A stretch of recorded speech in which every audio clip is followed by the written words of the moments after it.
নমস্কার, আশা করি সবাই ভালো আছেন। আজকে WBCSC সিরিজের এটি আমার পঞ্চম ডিটেল ভিডিও। এই ভিডিওতে যে বিষয়টি নিয়ে আমরা ইন ডিটেলস আলোচনা করব সেটা হচ্ছে ইন্টারভিউ এটিকেটস, অর্থাৎ ইন্টারভিউয়ের সময় আপনার আচরণ, আপনার ব্যবহার এবং বাই অ্যাপিয়ারেন্স আপনার সম্পূর্ণ লুকটি কেমন হওয়া উচিত। কারণ আমরা জানি এই ইন্টারভিউ এটিকেটস থেকেই আপনি অ্যাকচুয়ালি ইন্টারভিউয়ারকে ইমপ্রেস করতে পারবেন।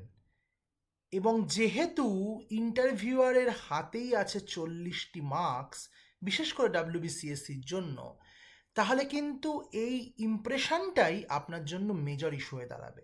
ইভেন WBPSC এবং SLSTর জন্য সেম ফান্ডা, যে আপনি একটা বা দুটো কোয়েশ্চেন পারলেন, বেশি পারলেন, কম পারলেন, সেটা অতটা ম্যাটার করে না যতটা না ম্যাটার করে আপনি ইন্টারভিউয়ারকে কতটা ইমপ্রেস করতে পারলেন।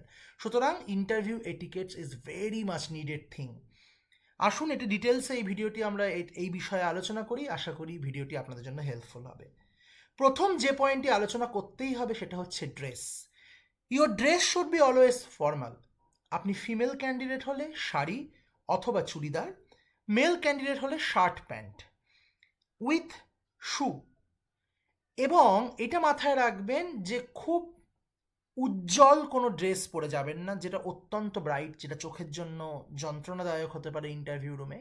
অথবা খুব ডিজাইনার কিছুও পরে যাবেন না, বিশেষ করে মহিলাদের জন্য এটা বলা যে খুব ডিজাইনার কিছু পরে যাবেন না।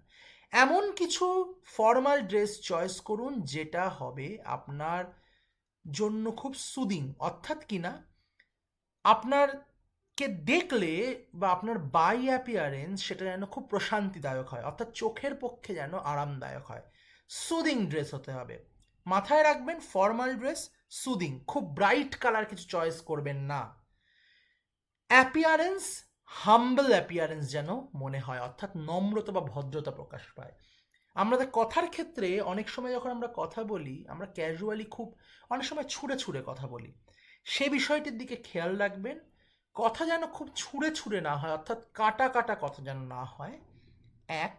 দ্বিতীয় হচ্ছে হেয়ার স্টাইল। এটির উপরেও আপনার অ্যাপিয়ারেন্স কিন্তু মারাত্মক ম্যাটার করে।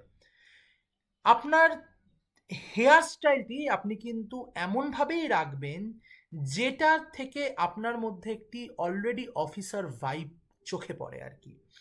যেমন ছেলেদের ক্ষেত্রে হলে খুব এবড়ো খেবড়ো চুল রাখবেন না, অপেক্ষাকৃত আপনি হেয়ার কাটিং করে যান তার 2-3 দিন আগে, এবং আপনার ফেসের সাথে যেটা মোস্ট ম্যাচ করে সেটাই চয়েস করুন। ফিমেল ক্যান্ডিডেটদের ক্ষেত্রেও সেম কথা। আপনার চুল অবশ্যই আপনি বেঁধে যাবেন, কিন্তু ঠিক সেরকমভাবেই বাঁধবেন যেটা আপনার ফেসের সাথে খুব ম্যাচ করে এবং অ্যাটলিস্ট আপনার মধ্যে একটা ফর্মাল অফিসিয়াল লুক দেয়।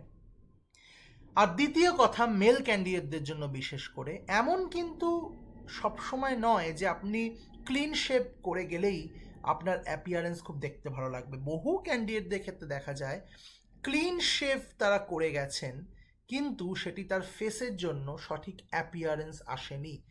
সুতরাং আপনি ক্লিন শেভ করবেন কি করবেন না, বা হালকা শেভ করবেন, সেটা সম্পূর্ণ আপনার যে লুকটি আপনাকে হাম্বল এবং খুব সুন্দর দেখতে লাগছে সেই অ্যাপিয়ারেন্সটি চয়েস করুন।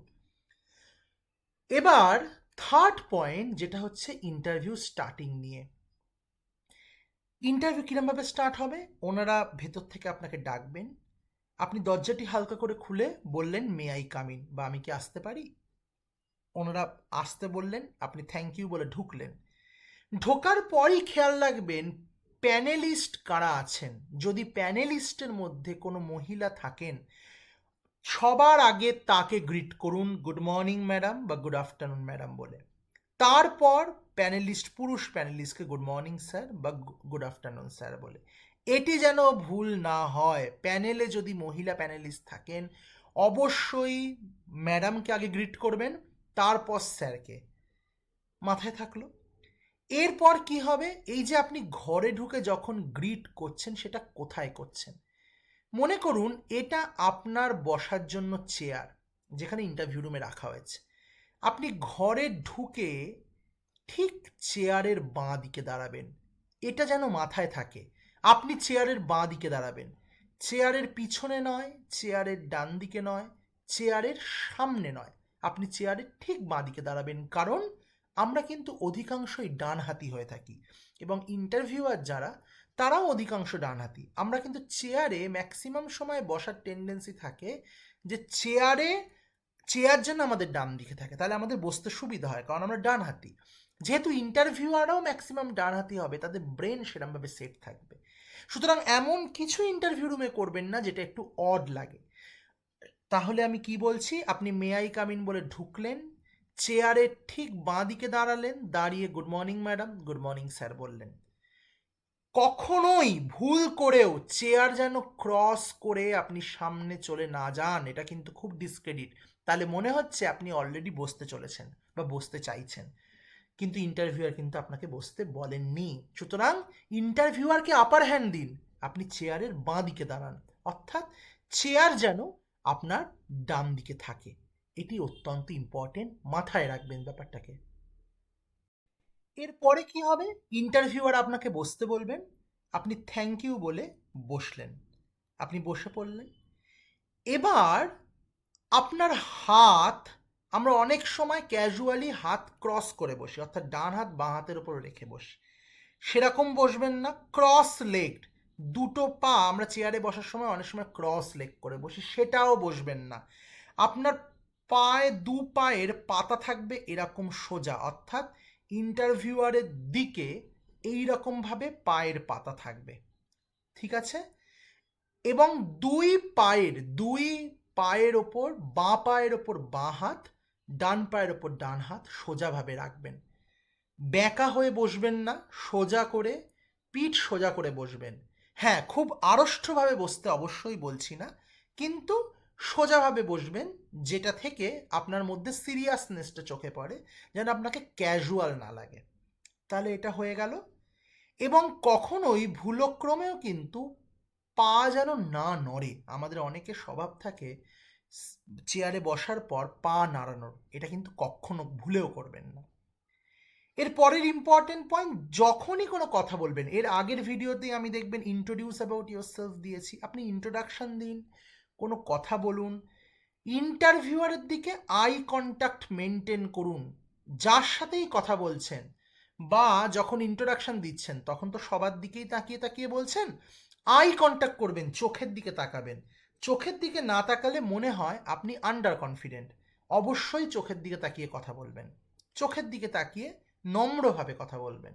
হলো 7 নম্বর পয়েন্টটি আমাদের সিএসসি, পিএসসি এবং এসএলএসটি এদের জন্য প্রচণ্ড ইম্পর্টেন্ট, বিকজ আমাদের এখানে কিন্তু একটা ডেমো প্রেজেন্টেশন থাকে, আমাদের বোর্ডে একটা ক্লাস নিতে হয়। ওনারা যখন আপনাকে ক্লাস নিতে বলবেন বা ডেমো প্রেজেন্টেশন করতে বলবেন, খেয়াল করবেন যে বোর্ডটা পরিষ্কার আছে কিনা। যদি না থাকে, আগে বোর্ডটি পরিষ্কার করবেন। হয়ে গেল পরিষ্কার করা। এইবার আপনি বোর্ডের ওপর লিখে পড়াতে শুরু করলেন। কিভাবে এক্স্যাক্টলি ডেমো দিতে হয় সেটার ইন ডিটেলড ভিডিও আমি এর পরের ভিডিওতে আনবো। আপাতত একটুখানি মাথায় রাখুন, যখন ডেমো দেবেন, আপনার ডেমোটি যেটা বোর্ডে লিখছেন সেটা যেন সমস্ত ইন্টারভিউয়ারের কাছে, ঘরের যেখানেই তারা বসে থাকেন, সেটা যেন ভিজিবল হয়, তারা যেন দূর থেকে দেখে বুঝতে পারেন আপনি কি লিখছেন, এবং আপনার কথা যেন স্পষ্ট হয়, তারা যেন সমস্তটি শুনতে পারেন। এটা হলো, এটা খেয়াল রাখবেন। এবং ডেমো শেষ হয়ে যাওয়ার পর ওনারা যখন বলবে ঠিক আছে আপনি আসুন বসুন, তখন কিন্তু বোর্ডটি আবার পরিষ্কার করে মুছে দিয়ে তবে আসবেন। এটাও কিন্তু ওনারা দেখেন। আরেকটি জিনিস আমি এই ডেমোর ক্ষেত্রে বলবো, বহু ক্ষেত্রে যে মার্কার পেনের ব্যবস্থা থাকে, অনেক সময় মার্কার বোর্ড ইউজ করা হয়, মার্কার পেনের কালি খুব কম থাকে, খুব হালকা কালি হয়। আপনি যদি কখনো বলেন, আপনাকে পেন দেওয়ার পর আপনি প্রথম দাগটি দিয়ে দেখলেন হালকা কালি, অথচ রুমের মধ্যে একটাই পেন আছে, আপনি যদি বলেন স্যার এই পেনটার তো কালি শেষ হয়ে গেছে, বা ম্যাডাম এই পেনটার তো কালি পড়ছে না, ইউ আর অবজেকশনিং, আপনি অবজেকশন দিচ্ছেন, which is a very much discredit for interview.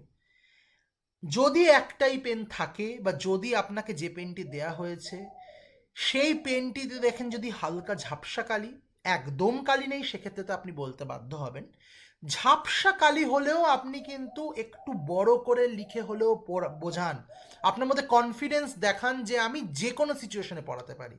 Board থাকুক না থাকুক, কালি থাকুক না থাকুক, আমি যে কোনো সিচুয়েশনে পড়াতে পারি। সুতরাং এইটিতে অবজেকশন করবেন না। অনেক সময় বোর্ডে প্রচুর, আপনার অনেক পরের দিকে ডেমো হলে বোর্ডে অনেকে অনেক লেখা আছে, সে বোর্ডে মোছা যাচ্ছে না ঠিক করে, নীল হয়ে গেছে বোর্ড কালিতে কালিতে, তাতেও আপনাকে লিখতে হবে। আপনি দেখাবেন যে আমি যে কোনো সিচুয়েশনে পড়াতে পারি। এইটা হলো। এবং সমস্ত শেষে ইন্টারভিউ হয়ে যাওয়ার পর ওনারা যখন আপনাকে বলবেন যে আপনি যান, তখন এগেন যদি প্যানেলে ম্যাডাম থাকেন, আগে ম্যাডামকে গ্রিট করবেন, থ্যাংক ইউ ম্যাম।